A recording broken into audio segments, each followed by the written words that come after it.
Hej og velkommen til Gaming. I den her uge skal vi blandt andet en tur på Gamescom igen, men vi har også en spritny anmeldelse af Fallout New Vegas. We won't go quietly. The Legion can count on that. Vi har også snakket med udviklerne, blandt andet Shogun 2, et kommende Company of Heroes og Red Faction-spil, men vi har også trailers for et Sims-spil, men også et kommende iPhone-spil. Lad os starte med at kigge på Fallout New Vegas, og det her er historien. Denne gang starter du som en ny karakter, og du starter spillet med at blive skudt og begravet. Det var godt nok en kort historie, vil nogen måske sige, men heldigvis er du ikke helt død. Du bliver fundet af en underlig robot, der graver dig op og sender dig til doktor. Og her starter spillet så for alvor. Du bliver introduceret for diverse stats, levels og perks osv., som alt sammen er meget velkendt for tidligere spillere af Fallout.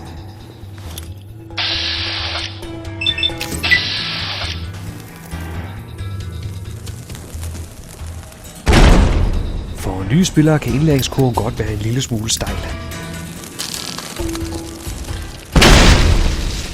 Fallout tager den her gang udgangspunkt i Vegas. Det ligger ligesom i titlen, og en magtkamp omkring Hooverdæmningen, der giver strøm til det meste af Wasteland. For den, der har strømmen, har magten. Og det viser sig snart, at du er en vigtig brik i det her spil, og du kommer til at stå over for mange moralske valg i et spil, hvor det rent faktisk har stor indflydelse på historiens gang, hvad du vælger. Hvis du for eksempel hjælper nogen i nød, vil de måske synes om dig og hjælpe dig senere, og andre vil hade dig og prøve at slå dig ihjel. Maybe Jackson got some additional soldiers after all. Didn't take you for a trooper at first. You seem a little livelier than most. All right, if you're here to assist, good. That's what I want to hear. Spillet kan spilles i first person, det kan dog ændres til third person view, men det er ikke som en first person shooter. Det her det er et rollespil, og prøver du bare at gå ud med smoking guns, vil du dø flere gange, end der er huller i en schweizerost. Du skal nemlig bruge det her Vært-system, som det bliver kaldt, og andre gange kan du tale dig ud af problemerne.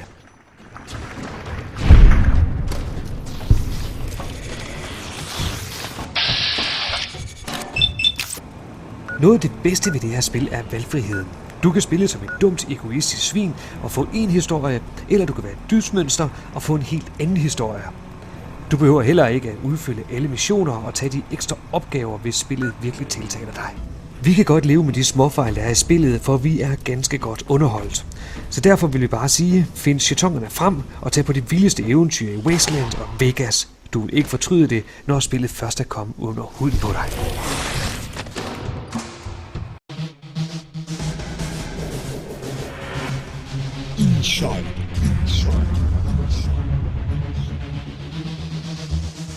Som I alle sammen ved, så er vores kære drenge fra MTV og Poonhandlers altså på vej til World Cyber Games. De er forhåbentlig landet fint derovre. Jeg har hævet fat i en ex-MTV-spiller for lige at høre lidt om forventningerne. Og måske få fat i en MTV-spiller live næsten fra USA senere på ugen. Lad os prøve at høre, hvad MJI har at sige til det hele. Hej, Mohammed, MJI, eget. Hej med. Går det godt? Det går fint med dig. Det går storslået tak. Som du måske ved, så er din kære ex-MTW medspillerdrenge på vej til Los Angeles. De rejste altså i forgårs, bliver det nu. Hvad spår du for MTV som hold til dette års VCG? Hvad jeg spår? Ja. Hvis vi kigger på historien, så er MTV/Nord altid gjort det godt til VCG. Som jeg husker, jeg tror vi er 4. plads, 3. plads, 2. plads, 1. plads. Ja. Så top 3 så tager på. Nu spiller du ikke selv med mere. Hvordan er det at sidde helt hjemme i Danmark og tænke på nu er matesene i Los Angeles uden dig? Indtil videre har jeg ikke rigtig tænkt over det, men lige det her event, der er lidt misundelig.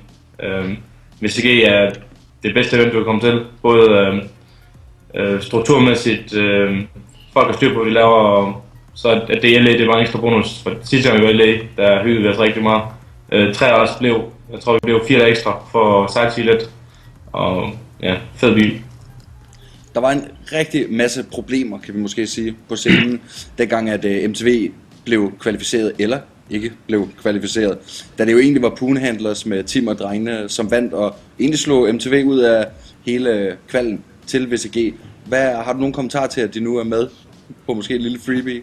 Jeg forstod ikke hele den der buzz, der var omkring, at de kom med alligevel. Altså for mig, der er det bare godt, at vi har 2 danske hold afsted. Jeg forstår slet ikke alle de haters, der bare siger, at de skal ikke afsted, det er fuld gaming, der vandt en kval. Det er rigtigt, de vandt en kval, og ja, de fortjener at komme videre, men igen, vi kan ikke have et internationalt event uden MTW, synes jeg. Så jeg synes, det er helt fair nok, at de kommer med, og jeg siger bare, det som alle tænker, altså, de skal med, og sådan er det bare. Er det måske også baseret på resultater, kan man sige, da vi jo ved, at MTV har en måske lidt bedre track record end Teams mixhold, hvis vi kan kalde det. Det er ikke for det andet hold, det er bare, at fortjener, at de kommer med, respekt til dem, men jeg synes bare, at i og med, at der er mulighed for at sende 2 hold afsted, så synes jeg, vi skal gøre det, og det synes jeg, og det er jeg glad for, fordi MTV skal være med i de store events, ifølge mig. Fedt. Hvis vi ser på grupperne hurtigt, så endte Poonhandlers i gruppe A, og vores dejlige MTV-dreng endte i gruppe F. Har du set lidt på grupperne? Jeg ved ikke, om du har nogle modstandere, som du ser som værende farlige? Hvis jeg kunne finde ud af de der flag, så kunne jeg måske sige noget mere om, men... Jeg tror flagene det er fantasilande, der ikke eksisterer i virkeligheden. Phaser.f. Ja, præcis. F, Acer, F. Azerbaijan og sådan noget med. Men nej, altså umiddelbart skal begge 2 gå videre, så nu der er ikke... Der burde ikke måske nogen problemer der. Spansk drille Poonhandler eller full gaming lidt, men det tvivler på. Mo, jeg ved, at vi kan lokke dig til måske lige at give os en kommentar med senere i turneringen på, hvad der er sket. Måske sker der noget storslået, imens vi sidder her hjemme i lille Danmark. Er det rigtigt? Altid med, altid selvfølgelig. Nice. Til at slutte af, giv mig noget cyber love. Cyber love. Kom. Kom. Oj, der er det. Mere eller hvad? Ja, nej. Nå, ja, okay så. Tak, vi ses, mor. Det var altså, hvad MJE havde at sige til hele sagen. Jeg prøver indet at få fat i vores kære drenge over i Los Angeles. Jeg har en semi-aftale med Sunde. Brænder han mig af, så må jeg gerne spytte på ham resten af hans liv. Det var alt for nu. Vi ses. Hej.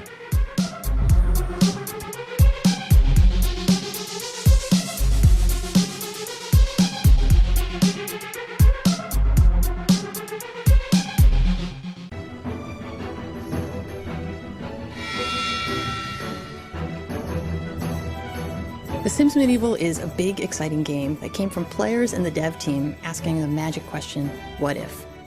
What if we took the Sims back in time? What kind of stories could we tell? How would Sims live, work, and play in a totally different setting? The answer to that question is The Sims Medieval. Doven.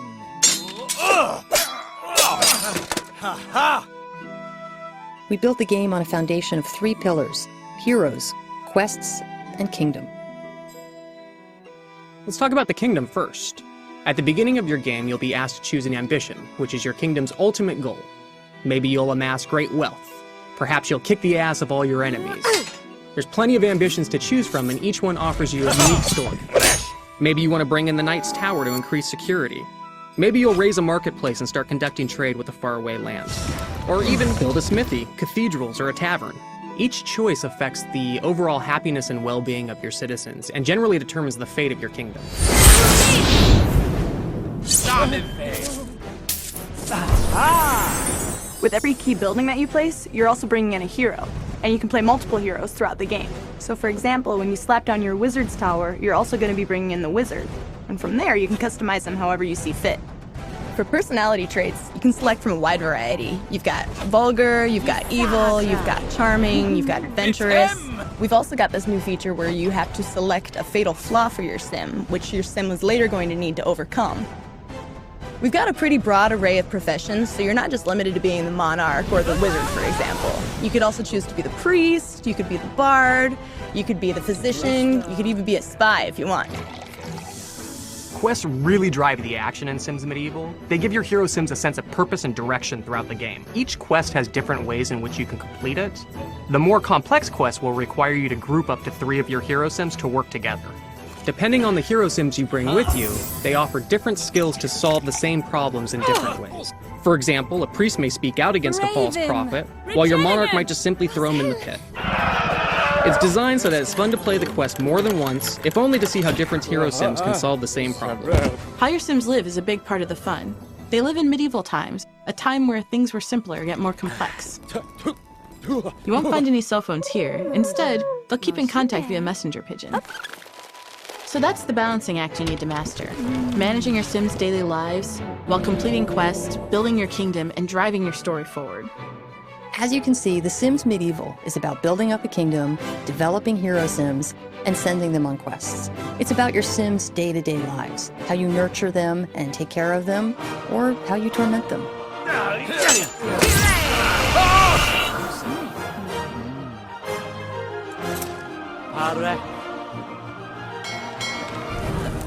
Arundis, Draven, Sati!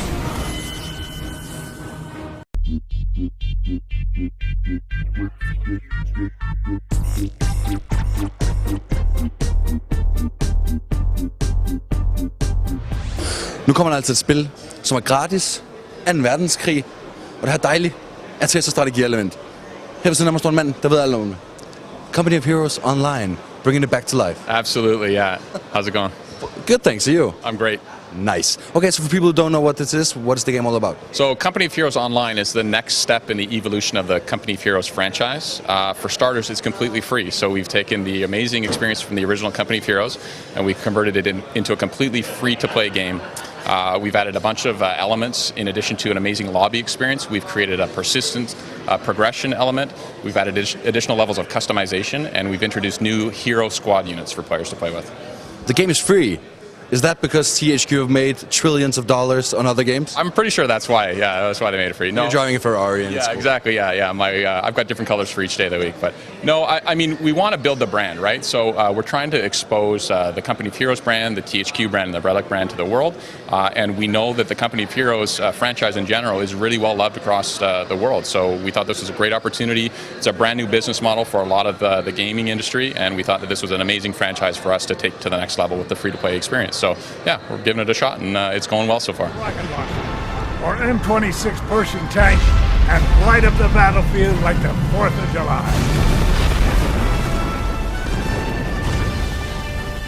Finally, the Flyboys, the Airborne Division. Airborne commanders have a wide array of tactical options. With a game like this, what is most important for you guys? To hit almost every people and make every people interested, or do you do it for the niche people who like the whole genre? Well, I think there's something for everybody in this game. In addition to the multiplayer game that we're giving away for free, we're including all 15 of the first action-packed missions from the single-player campaign of the original Company of Heroes. So there's maybe 20 or 30 hours plus of gameplay in there for people to play with. In terms of the type of gamer we're looking for, we're just looking for people that are interested in taking their free-to-play gaming experience to the next level. There's a lot of people out there right now that are playing Facebook games and other free-to-play games that are, sort of like fast food. They're easy come, easy go, and they're sort of middle of the range quality. This is a AAA game that's now free-to-play. So we're hoping that now that the barrier of entry is gone and there's no cost to get in and play the game, that people are going to take the time to download it and check it out. And we're hoping that the quality of the game will shine through and people will love it and play it and invite their friends to do the same. How forgiving is it for noobs who have never played a game like this before? Yeah, well, that's a great question. So, it is quite a deep game, so it's something that's easy to pick up but hard to master. And so we're hoping that the single-player campaigns will help people transition into the multiplayer game. We've also got a bunch of great new tutorials that we put together to teach people how to use the new elements. And we also have traditional comp stomp games. So you can set up an environment that's safe for you to learn, to build up your heroes and to practice tactics against the computer. So invite your friends to play with you or play against the computer by yourself. So it really does have something for everybody. The closed beta is not out in Denmark. Thank you for that. Yeah, not yet. So we've launched in China and in Korea in an open beta. It's currently in North America in closed beta. And I've been told that we will be launching in Europe by the end of spring of 2011. So we're looking forward to inviting the European community to join Company of Heroes Online very soon.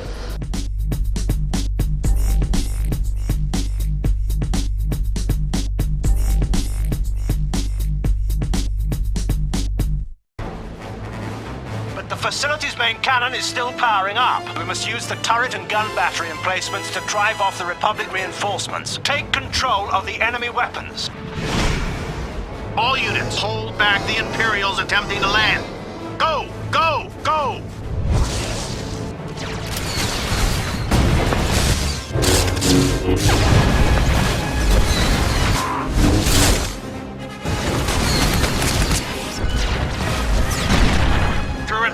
on Imperial ship, now firing. Enemy has captured the gun battery. Need ground support.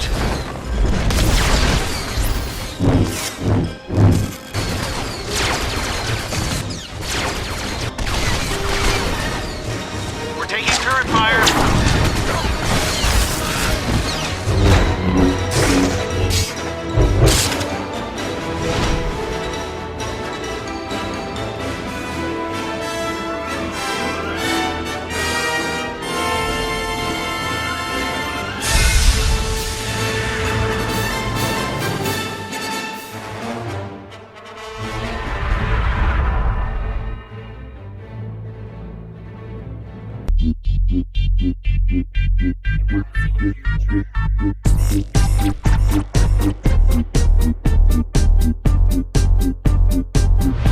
Nu tænker I, hvad er det her mon en reklame for? Det er ingen reklame. Det er et Shogun 2 udviklerinterview. Velkommen. Jeg har taget Kieran med, som sidder her ved siden af. Taget lidt chamse med, til at jeg kan byde ham nogle frugter. Det bliver rigtig hyggeligt. Nu lægger jeg mig ned igen, for det er så dejligt lunt og hyggeligt. So Kieran. Hi. Nice to see you. Nice to see you too. Nice to finally see you in real life after chatting so much. Oh, I know, right? I mean, you never called me back. I didn't understand that. I thought I did quite well at dinner. You know, I was polite, I was charming, and you never called me back. So I know my parents thought you were stronger. I understand. I know how it is sometimes. It's difficult in a relationship like ours to set those boundaries. But I'm glad your parents approve of me. That's good. Yes. So okay, Shogun 2. Yeah. What is that game all about? Well, it's about feudal Japanese history. It's about samurai. It's about ninjas. It's about geishas.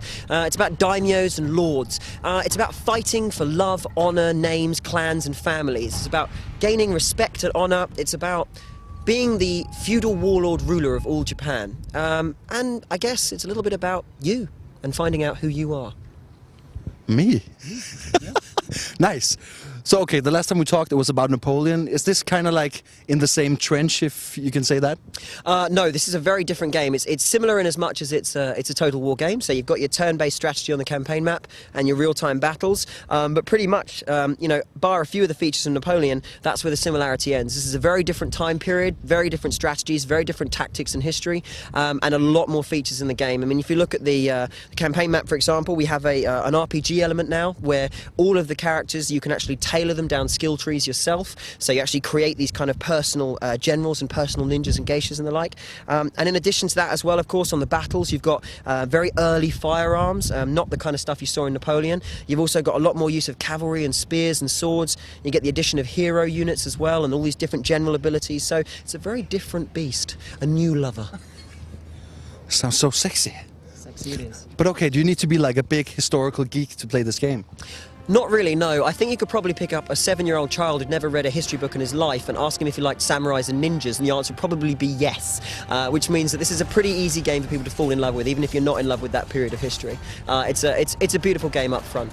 Before we continue this lovely date, which involves bananas, apples, peanuts, and some asti. Why would anyone put peanuts in the basket with bananas and shit? I mean, I don't know. Hello, wave at the family. Hi. Hello. They think we are extremely gay at this point. It's true. Absolutely true. It is true. But okay, who is this game aimed for if you should name like a particular gamer? John Smith. No, it's and on that bombshell. it's actually pretty much, I mean, I would say it's aimed at everyone within the age range, right? So it's aimed at people who are interested in strategy games, people who enjoy games like StarCraft, aimed at people who are interested in kind of more kind of popular style, SimCity, Civilization style games as well. You've got something in there for you. People who are kind of interested in online tournament play, people who play a lot of kind of competitive games, you'll find the multiplayer stuff is really well balanced and really steady this time around, so it's going to be a great deal of fun for them too. We're really trying to appeal to the broadest possible audience. It's not just one of these things that because it's about history you have to have a history degree to play. Not at all. If you can appreciate, you know, the might of a samurai sword or indeed the guile and cunning of a ninja as he slits a general's throat in the middle of the night, then it's a game for you. Would you like a grape? Actually, yeah, I would. Thanks. That'd be really nice. Here you go. Cheers. Let me feed you. Oh, no yeah. problem. That's good.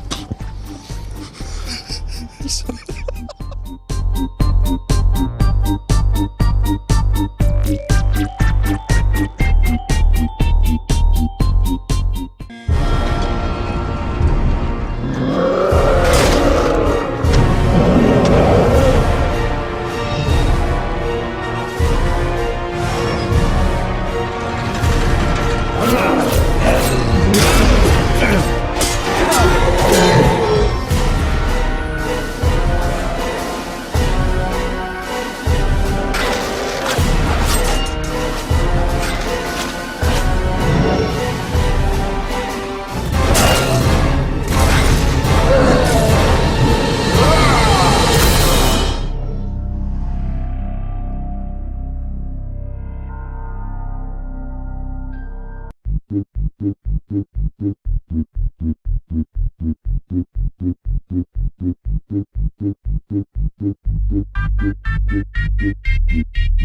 er taget ind i et lille mørkt rum, eller det er faktisk ikke særlig mørkt, men det ligger nede i en kælder for at møde en af udviklerne bag Red Faction, Armageddon. My grandfather's revolution freed the Martian colonies. The Red Faction won that war because they understood the nature of the enemy. After all, they were only men. But another enemy was waiting beneath our cities. We don't know where they came from, their numbers, what they are. They have one mission: to exterminate us. We're taking a lot of the game underground. So, you know, our big thing is destruction, and we've shown that in all of our games before. And in this one, in underground, you've got the ability to now have destruction on the walls and on the ceiling. So, you know, we've got all this stuff that you can destroy. On top of that, this alien infestation that's come into the world is kind of taking this stuff over. So not only is it fun to destroy things, but there's a purpose behind it as well. And we want you to take everything down and do what's fun as much as possible.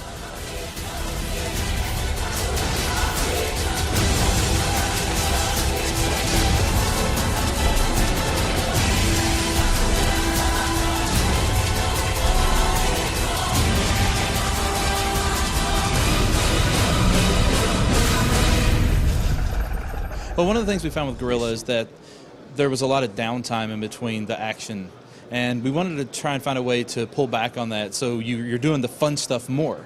So we figured if we go a little more linear with it, you know, we kind of tell more of a story, kind of progress you through things. You can be constantly doing the things that are fun, have less of that kind of downtime. And, you know, it allows us to also tell a better story, make sure that the player's seeing that narrative as we want them to, instead of kind of getting confused, what should I do next, you know, that kind of stuff, and we're kind of leading them through a little bit more. Do our main character have some special weapons and new stuff that he can play around with? He has lots of new things. One of the things from Red Faction Guerrilla you might be familiar with is the Nanoforge. And what he's done is over these 2 generations since that game, they've unlocked a lot of new abilities with it. So he has things he can do like Shockwave, which, you know, lifts the enemies up into the air, puts them in a stasis field, and then allows him to, you know, switch weapons maybe or figure out how he wants to deal with that enemy. On top of that, it has the repair functionality, so he can, anything in our world that you can destroy, you can also bring back. And so we want to do things that allows him to utilize the destruction more and give you a lot of player options. We've got some big weapons, like the Singularity Cannon. Goes out and creates a black hole that sucks in all the stuff around it and then explodes it outward for a lot of damage. So we want to have a lot of big weapons, things that are explosive and Taylor Star type of gameplay. A lot of the game is about the destruction of the environment. How much of the environment is destructible? Well, the thing we found with Guerrilla that worked really well was the anything that's man-made is destructible. So there's not a lot of problems with clarity as far as, okay, that's a wall, that's natural. I know I'm not going to be able to destroy that. So in this, we've kept with that, but we've got lots of stuff in the world that can be destroyed. Now we've got stuff on the walls and ceilings, stuff all around you, tons of stuff to destroy.